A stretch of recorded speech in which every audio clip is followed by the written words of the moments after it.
Assalamualaikum warahmatullahi wabarakatuh. Selamat pagi. Baik, terima kasih atas kesempatan diberikan kepada saya. Di sini saya akan memaparkan materi tentang telenursing dan telemedicine. Namun sebelum itu, saya akan memperkenalkan diri.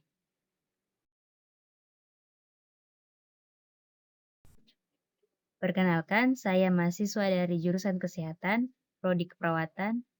Nama saya Mary Grace Anabelia Kantohe, NIM 2501020, kelas Keperawatan 1A, mata kuliah Sistem Informasi Keperawatan.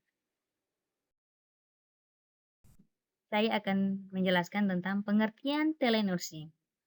Telenursing merupakan suatu bentuk penggunaan teknologi informasi untuk memberikan pelayanan asuhan keperawatan secara jarak jauh yang bertujuan untuk meningkatkan status kesehatan pasien dan keluarga.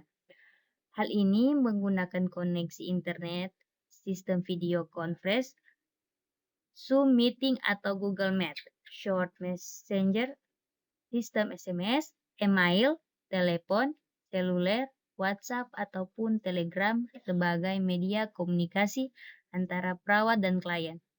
Melalui telenursing, perawat mampu melakukan pengkajian, melakukan perumusan diagnosis, intervensi, serta melakukan perawatan yang inovatif dan kolaborasi.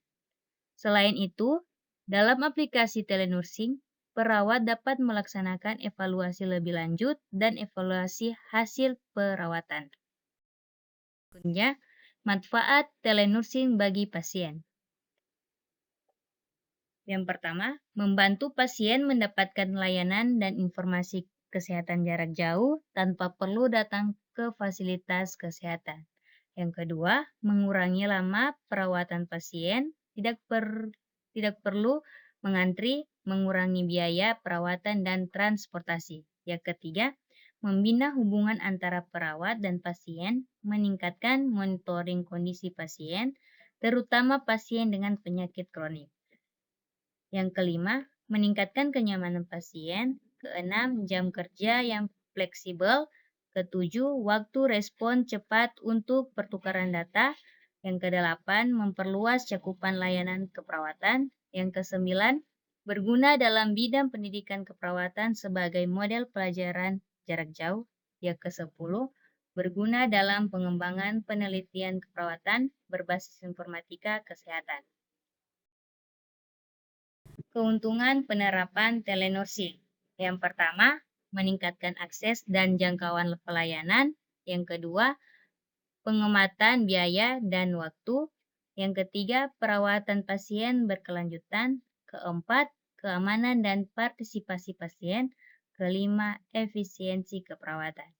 Di sini ada kekurangan penerapan telenursing. Yang pertama, hambatan teknologi. Kedua, keterbatasan pemeriksaan fisik. Yang ketiga, masalah privasi, keamanan data. Keempat, potensi kesalahpahaman. Dan kelima, dilema etis. Di sini ada etika dalam telenursing. Yang pertama, kerahasiaan.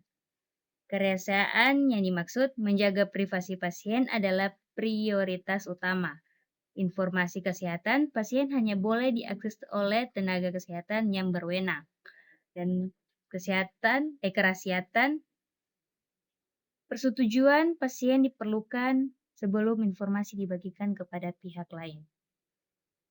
Dan yang kedua, otonomi. Otonomi yang dimaksud pasien memiliki hak untuk membuat keputusan tentang perawatan mereka. Perawat harus memberikan informasi yang jelas dan akurat agar pasien dapat membuat keputusan yang tepat. Yang ketiga, kebaikan. Yang dimaksud kebaikan, tindakan perawat harus selalu menguntungkan pasien.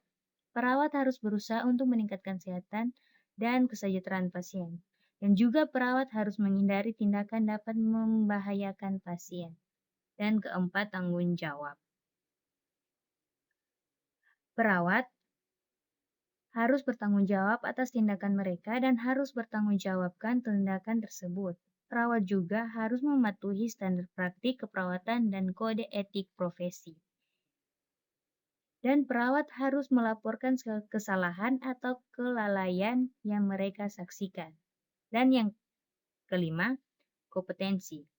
Yang dimaksud dalam kompetensi ini, perawat harus memiliki pengetahuan dan keterampilan yang diperlukan untuk memberikan perawatan yang aman dan efektif. Perawat harus terus belajar dan mengembangkan kompetensi mereka, dan harus mengetahui batasan mereka dan mencari bantuan jika diperlukan. Baik, kita masuk dalam pengertian telemedicine. Telemedicine adalah praktik memberikan layanan kesehatan dan klinis jarak jauh melalui teknologi informasi dan komunikasi digital untuk diagnosis, perawatan pencegahan penyakit, dan edukasi kesehatan. Layanan ini memungkinkan pasien berkonsultasi dengan dokter, mendapatkan pemantauan kesehatan, serta menerima informasi medis dan obat-obatan tanpa perlu bertemu langsung, sehingga meningkatkan akses kesehatan dan menghemat waktu serta biaya. Ini adalah jenis telemedicine. Yang pertama, sinkronis. Konsultasi langsung secara online melalui panggilan video atau chat seperti konsultasi klinis. Yang kedua, asinkronis. Pasien mengirimkan data medis seperti hasil tes atau rekam medis terlebih dahulu. Kemudian dokter menganalisis data tersebut dan memberikan analisisnya. Yang ketiga, layanan lain termasuk teleradiologi, teleelektrokardiografi atau tele-EKG, telefarmasi, dan pemantauan jarak jauh. Kita masuk dalam kesimpulan. Kesimpulan, telenursing dan telemedicine adalah solusi inovatif untuk meningkatkan akses dan kualitas layanan kesehatan di era digital. Dengan memanfaatkan teknologi informasi dan komunikasi, perawat dan dokter dapat memberikan perawatan yang lebih efisien, efektif, dan terjangkau bagi pasien dimanapun mereka berada. Implementasi yang sukses memerlukan perencanaan yang matang, investasi dalam infrastruktur teknologi, pengembangan regulasi yang tepat, dan pelatihan yang memadai bagi tenaga kesehatan. Baik, sampai sini pemaparan saya. Sekian, terima kasih.